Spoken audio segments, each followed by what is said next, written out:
Hi and welcome back with another tutorial series. So I decided to make a complete course on Zbrush explaining each and every tool for the beginners and for the intermediate artists so that they know how to sculpt a character and how to use all the techniques of Zbrush to work their way around sculpting an environment piece or a character. So I will be uploading 20 to 30 lectures of this series, and I will be covering almost each and every topic of the ZBrush like Dynamesh, subdivision levels, array meshes, nanomeshes, insert mesh brushes, and vector displacement maps, creating alphas, and everything that I have known so far. I will be covering it in this tutorial series. So when you open ZBrush for the first time, this is how it looks. So we have this tab here opened up when we open ZBrush for the first time. So this is what we call lightbox. So if you click on this button here, you can close and open this lightbox here. So as you can see that there are multiple tabs here. Each contains different objects, and these are all the projects and some presets that ship with ZBrush when you open it for the first time. So let's go to the project tab, and these are all the projects that ship with ZBrush when you open it for the first time. Obviously in the recent tab, these are all the projects that I have been working on in my free time, and these projects are shipped with ZBrush. So in order to start working on it, in order to select some project from here, we can just double click on this one, and you can say that there is an pop-up showing that my project has been changed. So do you like to save it? So I would say no, because there is nothing in the project right now, and you may not get the pop-up because there were some changes in the project, and that's why I got the pop-up. So let's cover the UI and the basic navigation of the ZBrush. So if you click on the empty area and drag, then you will be able to rotate your character or sphere or whatever you're working on, or you can say that it's rotating or orbiting. We can rotate or orbit around the character. So every object in 3D is made up of small polygons. As you can see that there are small squares connecting with each other in order to make this object. So if you click on this button here, poly wireframe, you can see how this object is made, and you can press Shift F to see the wireframe of it. So first thing first, that if you click in the background and drag, you will be able to rotate. If you alt click and drag, then you will be able to pan, and if you alt click and then leave the alt button and then drag out, then you will be able to zoom in and zoom out. So let's do a recap on it. So if you click on the empty area and drag, then you will be able to rotate, and if you alt click and drag, then you will be able to pan, and if you alt click and then leave the alt key and then drag, then you will be able to zoom in and zoom out.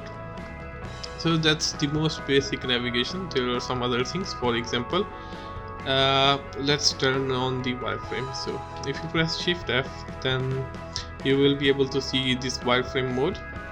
So if you're moving towards an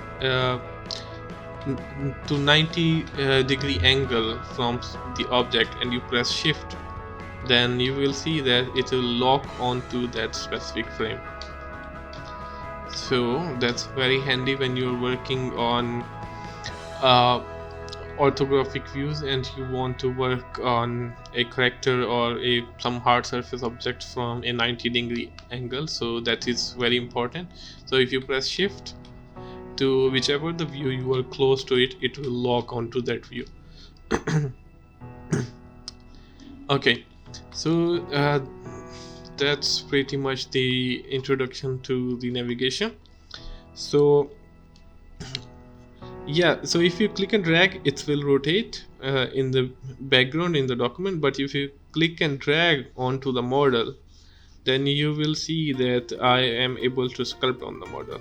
So if I press Ctrl Z, I can undo it.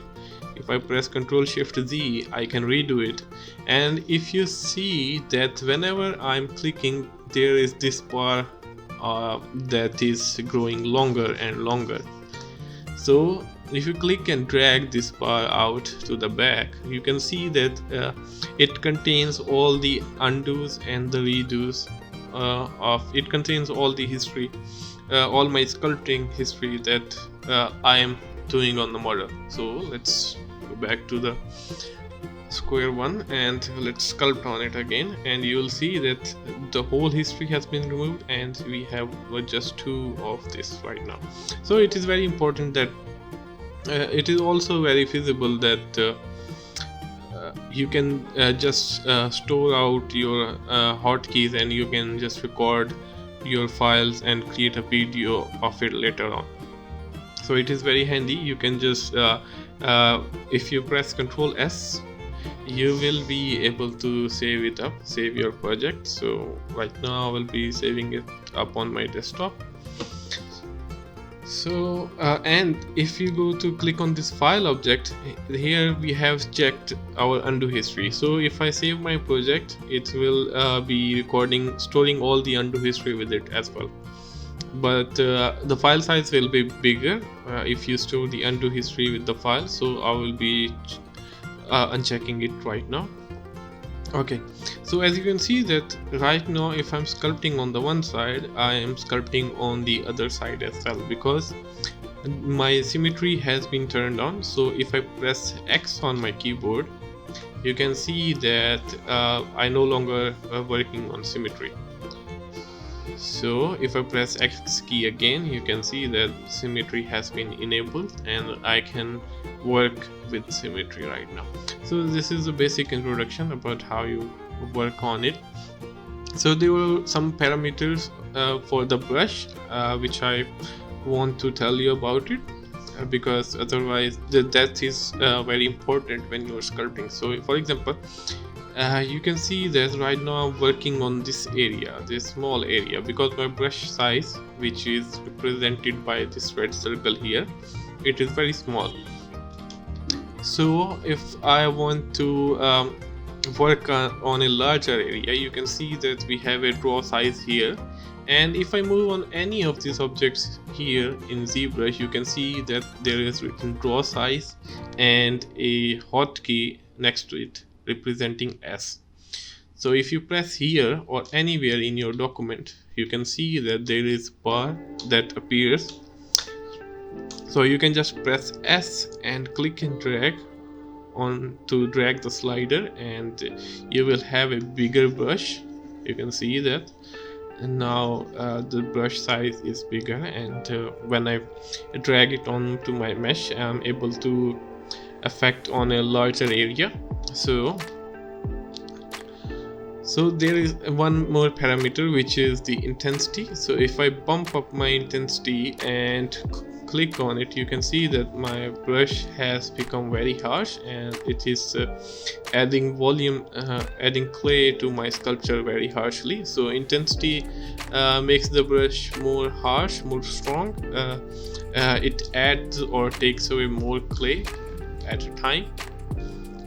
So there is draw size, there is intensity, and if you want to don't want to take your mouse here and change it up, you can just press the U key on your keyboard and you can just change intensity from here. You can press U key whenever you want, so it will just show up this slider and you can just change the intensity from here.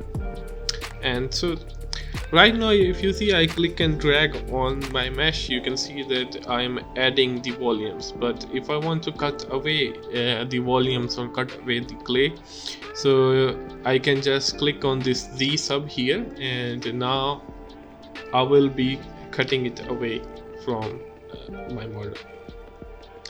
Control Z to undo this, and Z By default I keep my brushes at Z add, and if you click and drag onto your model, you will see it's adding. But if you press Alt and then click and drag, you will see it's cutting away from the model. So for navigation it was click and drag. For orbit, Alt click and drag. For panning, Alt click, leave Alt and drag to zoom in and zoom out. Click and drag onto the sculpt to add the volume. Alt click and drag to remove volume or remove clay from the sculpt. So I just wanted to give a recap on how we are proceeding and how we are taking each and everything. So there are also some more buttons here for the brush and the modifiers. For example, for RGB for the colors and M for the materials, but we will be covering those later on when we will touch polypaint and how we can add colors and texture information onto our character. So if you press B on your, when your mouse is in the document, if you press P, you can see that this panel here opens. So this panel contains all the brushes, and each brush behaves differently when you are working in ZBrush. For example, we have this move brush. So if I press M right now, you will see that it's filtering out all the brushes that start with M, and you can see a hotkey right next to each brush saying like here B, Q, M. So if I press M, then this brush will be selected. For example, I want this brush, and if I press V, and you can see that here my brush has been changed to move brush. So if I press B, M and V, you can see I'm able to select move brush. So every brush behaves differently. Let's increase the scale of this brush and move it up, and you can see that this brush just moves the clay, while the standard brush was adding or sculpting the clay. So every brush behaves a bit differently in ZBrush, and it is very important that you should get an idea of some of the basic brushes. For example, there are 7 brushes that I use all the time, which is move brush and the standard brush, which is B, S, and here if you press G, then you will be able to select the standard brush. And there is inflate, which is BI, and here N, BIN, inflate brush. So inflate brush is very handy when you just for here it looks like it's behaving the same way as the standard brush, but when you get to know the brush and you will see that the inflate behaves a bit differently. It inflates on the basis of the mesh normals. We will be getting into detail of each and every brush later on. And we have this clay buildup, BCB, and where it goes, yeah, so we have this clay buildup here, and I use this brush all the time. And where the 5th brush is BDS, BD, and here damn standard brush. So this is my 5th brush, and I will be showing you how you can sculpt whatever you want by using these 6 brushes in this video. And later on we will be covering some special purpose brushes, and yeah, so it is very difficult to press 3 keys and just select a single brush, which is very difficult. So what I usually do is assign some hotkeys to some of my brushes.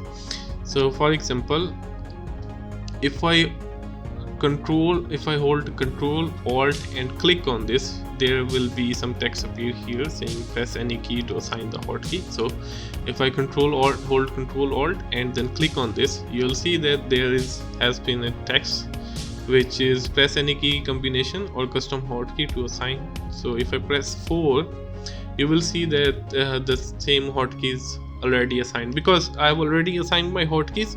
So if I press 1, you should look here. 1 2 3 4 5 6. Yeah, you can see that my brushes are getting changed because I have already assigned the hotkeys. So I will be exporting my hotkeys, and you can just import it, and you will have all the hotkeys, and then we can work and take this tutorial series from here on out without telling you what hotkeys I have assigned and whatnot. So if I save this hotkey here, and which I have already done, so hotkeys.txt, you can just I will be attaching this hotkey in the video description, so you can click on load hotkeys and select this hotkey file, and all the hotkeys will be assigned. So right now this is the standard UI of the Zbrush, but I feel comfortable with working on my personal UI, so I will be changing it to my personal UI. So if I go to config and restore custom UI, so this is my personal UI that I use, because most of my features that I use 99% of the time, I have just dragged them out here and I have placed them here. So, and you can just, I will be exporting this UI, and for example, if I click on this config here and I just click on save UI, and you can see that custom user interface, let's save it here. And if you want to load this UI, you can just click on this load UI button, and you should select the file, and then you will have all the UI that you need, and both for UIs will be the same. So, and yeah, so there is one more thing. So if you ever want to customize something, you can just go to the config panel, enable customize, and you can just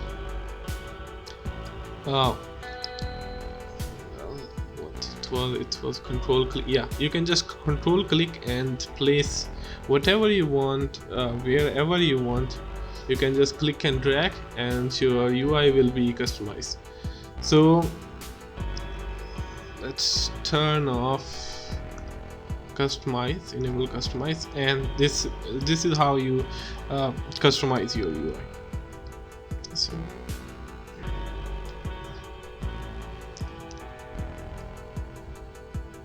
let me just bring this tool document here. So when you so this tool document will be opened by default, so it is also located here. If you click on this tab, tool tab here, and this also will be here on your standard UI.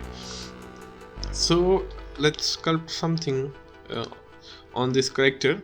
So let's switch to clay buildup, and let's sculpt something. I haven't decided on what I will be sculpting for this character, but it will look somewhat like a human, so I'm working on all those features. So yeah, so right now you can see that the mesh is very blotchy and very low resolution, and which you can see right now here. For the head, it is very important that you must know the primary features and bones of the skull and how they interact with the rest of the muscles. It is important that you know all this stuff up. So I'll be taking some volume away from this portion, because from the front the head is a bit small, and the head is a bit bigger from the back, and that's why I'm adding volumes here. So here we have our cheekbones, so I'm adding volumes for that as well. So we have our jawline here, and I'm sculpting that up right now. So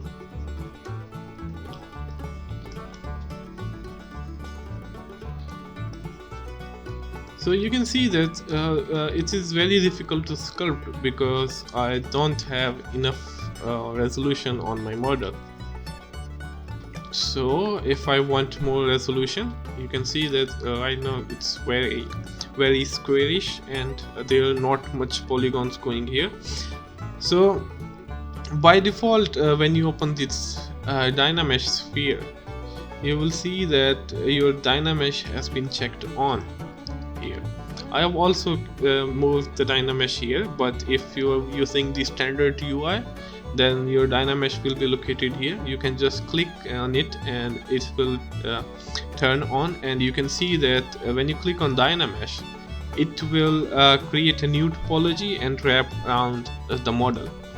So I just wanted more resolution, so right now resolution is 32, and if I click increase this resolution and click on Dynamesh, you will see that this squares will increase and there will be a lot of resolution. So if I click on it, you can see that the polygons have become smaller, which means I have more resolutions, for example. Yeah, so I forgot one more thing when I was telling you about the brushes. So if you click on press shift, and you can see that your cursor changes to blue. So if you press shift key and click and drag, you will be able to smooth out your geometry, because as you will see that your brush will be changing to smooth here right now. So if I press shift, it will change to smooth brush, and I can just smooth out some of the jaggedness in my model. So I'm doing that. So right now I'm using my clay builder brush to add volumes to the sculpt.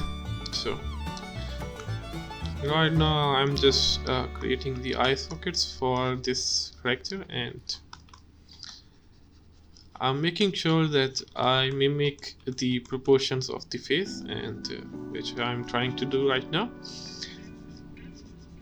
So it is very important that you should sculpt the character very gently, and you shouldn't take stress on when you're learning Zbrush, because if you fight with the clay, and if you're saying that your character is not looking like a human face, so things take time to get better, and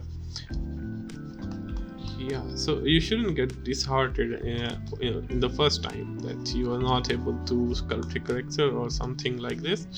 So you should take it very slowly, sculpt the volumes gently, and it is very important that you should keep on rotating your cameras and sculpt on it, because otherwise it will you will sculpt on one angle, and when you rotate the camera, it will all look weird and jaggedy from the other angles, because you're working on 3D, you're not working on Photoshop on a two-dimensional sketch. So it is very important that you should rotate your camera.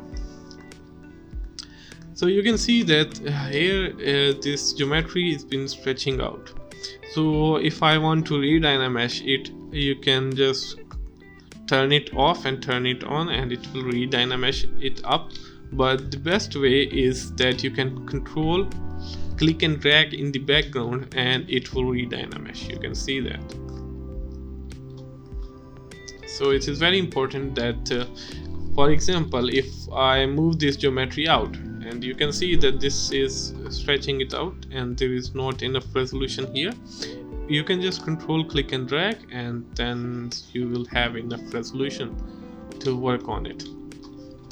So re-dynameshing is very important. Whenever you don't feel like you have enough volumes, you can just re-dynamesh it out. So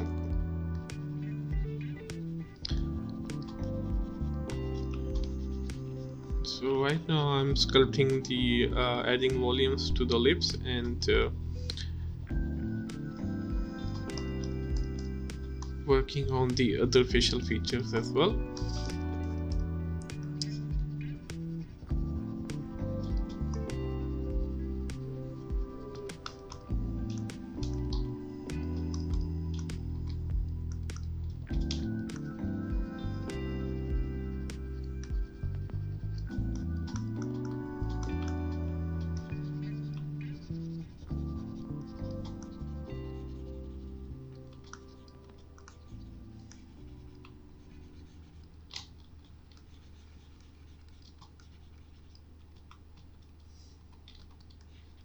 So I made the nasolabial fold on a very it was wrong, so I'm just tweaking it out, and I should tweak the nose a little bit as well, because it doesn't look like a human nose right now. And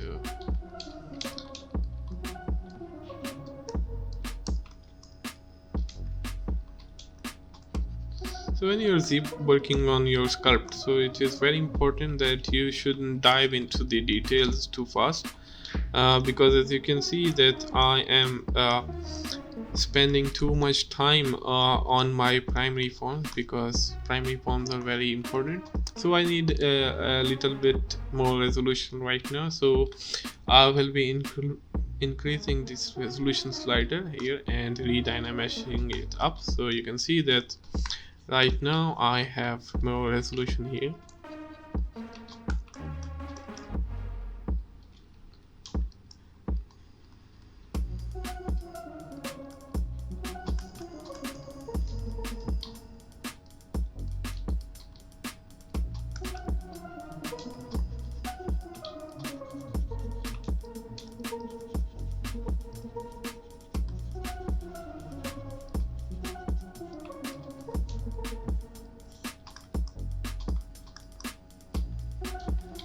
I should move the lips a bit up.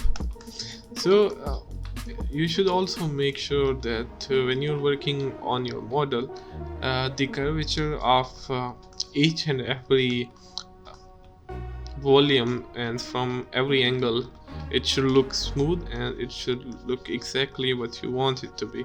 So I changed my camera angle from each and every angle. For example, I just looked at it from the bottom angle and checked whether the curvature of face is working correctly or not.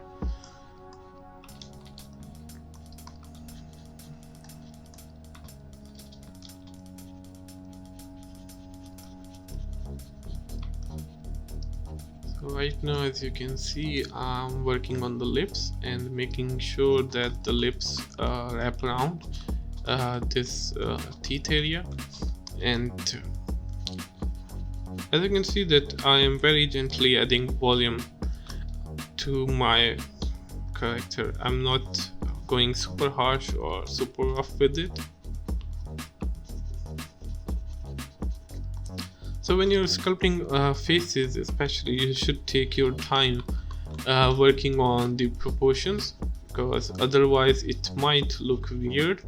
So here I'm working on this masseter muscles. I'm adding volume to that, and so it is super important to take your time and sculpt on your character. You shouldn't rush when you're working on characters, because you might get some weird disproportions thing later on when you're working on it. So here I was just adding some of the volumes to some of the fat pads of the lips, and it is very important that you should learn anatomy when you're working on your characters. So maybe I made the face a bit too wide right now. Well, I was going for a bit aggressive look. It was too much right now, and so when you're working on skull, it is very important to distinguish between a male and the female skull. For example, male and female skulls both have different and very distinct facial features, so it is very important that you keep all those features in mind.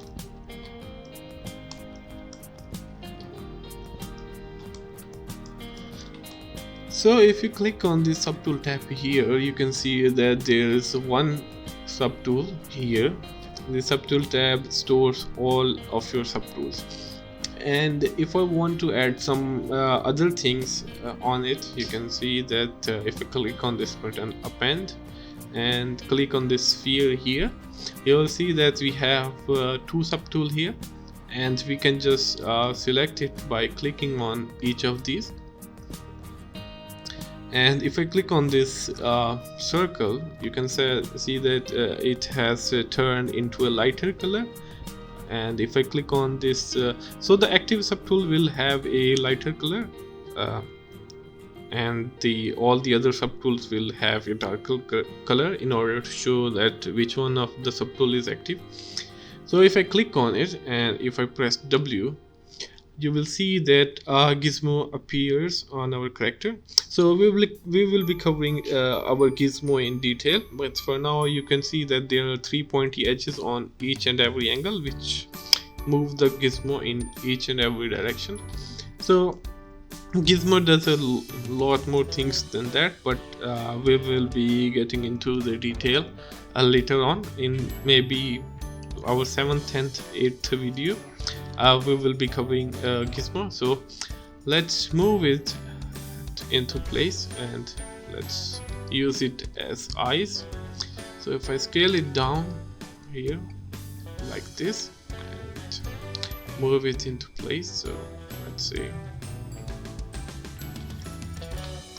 and you can just mirror it out, but I won't be mirroring it right now because I want to first create some basic eyelids on top of it. So I just placed it where I want to be eyes. So if I click alt click, you can see that I am selecting my subtools here, and so you can select subtools from here, or you can just alt click on your subtool and select it from here in the document. So I want to sculpt some eyelids on it. So I'm selecting my damn standard brush and just gently sketching out the eyelids here. You can see me sculpting them out. So I'm also smoothing it out. So the eyes are a bit out. Let's push them a little bit inward.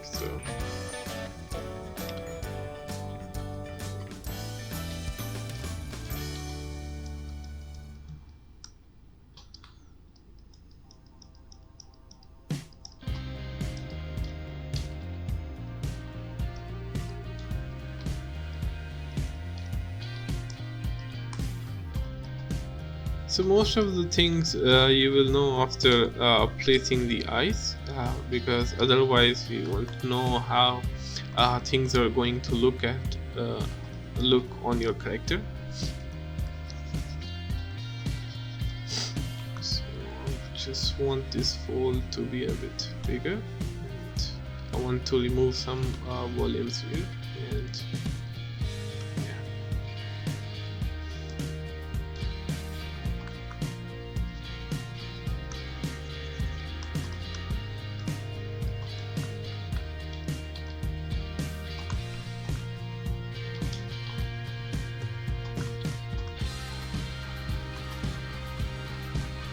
so maybe I made the forehead a bit smaller. Let's move everything down. Let's make the nose a bit lengthier, and let's move down the eyes as well.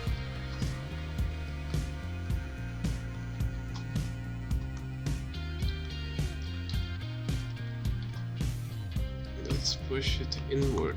So for move tool, like I told you that if you click and drag, it will add volume. If you alt click and drag, it will remove the volume. So if you press alt in the move tool, for example, if I press alt, then it will move alongside the normals of the mesh. It will move alongside how the mesh is facing. So if you press alt, then it will just invert those things and it will move them inward along according to the normal angles. So let's push the eyes inward a bit.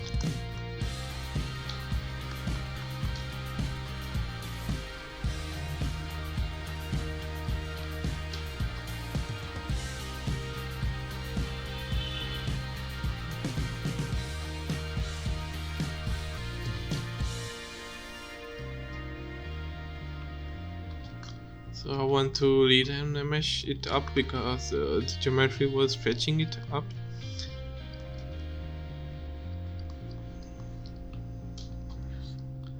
So there is one more thing that I want to cover before I will, and after that I will be removing the audio, and I will be creating a time lapse in which I will be showing how you can make something really nice by using these brushes.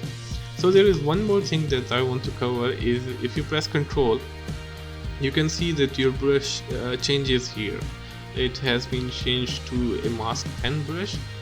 So if you press Ctrl and click on it, you will see that you are adding some color on it, and if you sculpt on it, you will see that it is preserving this area from sculpting. So masking is very important.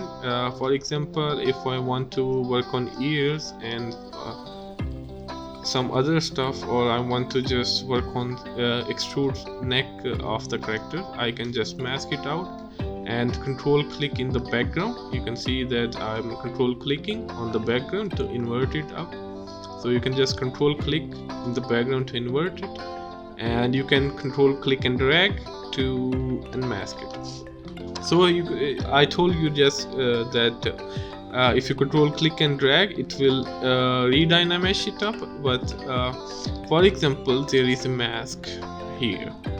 So if you control click and drag once, it will remove the mask, and if you control click and drag again, it will redynamesh it up. Only if the Dynamesh here in the geometry tab, in the Dynamesh tab here, only if this Dynamesh is turned on, then it will redynamesh it up. So if there is mask here, control click and drag will clear the mask, control click and drag again will redynamesh.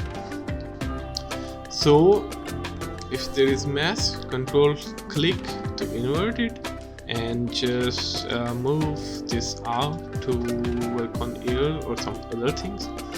So I will be taking this character and sculpting something really nice out of it by using these same brushes that I am showing here. And in the next video we will be covering some other topics of the ZBrush. So see you in the next video.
So as you can see, I spent some time on it, and this is how it looks.